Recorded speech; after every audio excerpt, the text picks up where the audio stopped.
The PlayStation VR2 has been at least announced, the official name. So we're talking about the PlayStation VR2.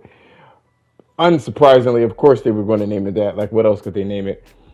This model actually is an OLED model. The panel resolution is 2000 by 2040 per eye, so that's pretty substantial. The refresh rate is 90 hertz to 120 hertz. They have lens separation adjustable. The field of view is approximately 110 degrees. Sensor motion sensors. So they talk about six axis. They have the gyroscope. They have the three axis accelerometer. They have the IR proximity cameras, four cameras for headset and controller tracking. So it seems like you don't need a camera anymore, which is pretty cool. It could do eye tracking, which is awesome. It has feedback vibration on the headset, communication with the PlayStation 5 USB-C, built-in audio, 3D, all that good shit. So they're making a comeback and with a vengeance. It is connected with one wire, which is pretty cool. So it's something that I was kind of looking forward to. Uh, but it was just too many wires with VR. It was entirely too many wires.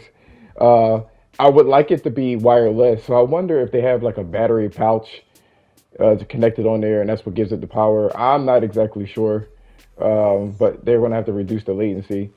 I think they can pull it off. The PS5 is pretty fucking powerful when it comes to, you don't need the ray tracing portions in the game. That the PS5 can do 60 frames per second if you tune some things down. So we're definitely going to see. I'm pretty excited for it. I want to see the fucking system. I want to see it, and the cost too. I want to see it. Next, we got a new rumor for the PlayStation 5. New update, firmware update.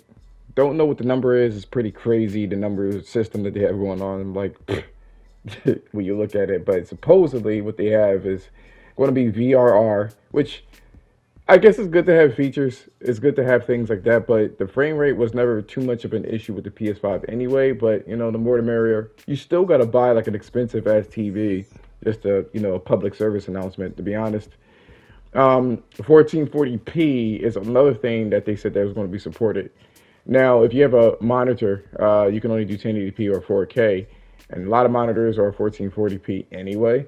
The reason why Sony didn't want to do this is because, well, they sell 4K TVs and they wanted you to go out and get the 4K TVs. So now it looks like they're being a little bit more lenient on this one. Dynamic backgrounds and themes. They said they want to add in this particular uh, firmware update as well. So I'm kind of curious to see what they have going on here and how it's going to work with the UI for the PlayStation 5. And lastly, they said something about a social feed. It sounds like everything that your friends are doing, like trophies or posting screenshots or anything of that nature, will be consolidated on a menu system. Kind of curious to see how that's going to work.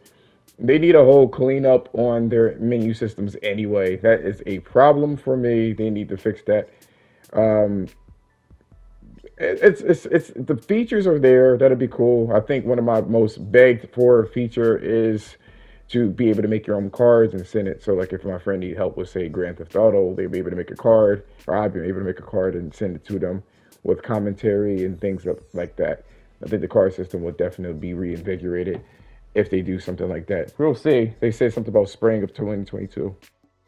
And lastly, this is pretty cool news. Just to let you know that Ghost of Tsushima released in 2020, I believe. Let me just double check while I'm talking.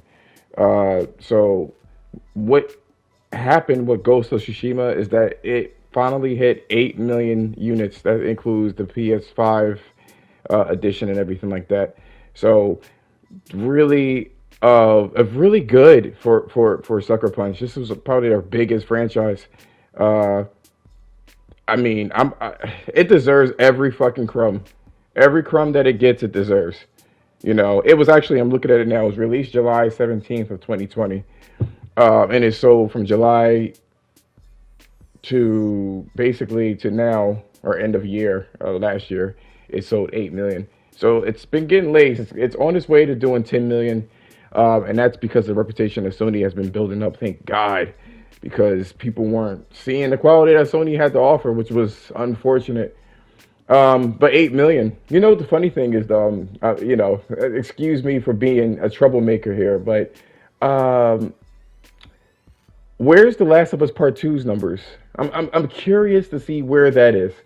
And I mean, yeah, I'm being kind of funny, but like for real, like where is it? Like when are you going to release the multiplayer, and when are you going to release the numbers for which it sold? Mind you, that I think it sold 20 million with the remake and the PS3 version and stuff like that. So I don't know what's going on. Maybe it's embarrassing the numbers and they don't want to release it, especially with the controversy. I don't think something risky like that is going to happen again. I think Insomniac knows how to straddle the lines between being politically correct and having a good game. So just ask yourself that question: like, where the fuck is their shit? You know what I mean? I'm wondering.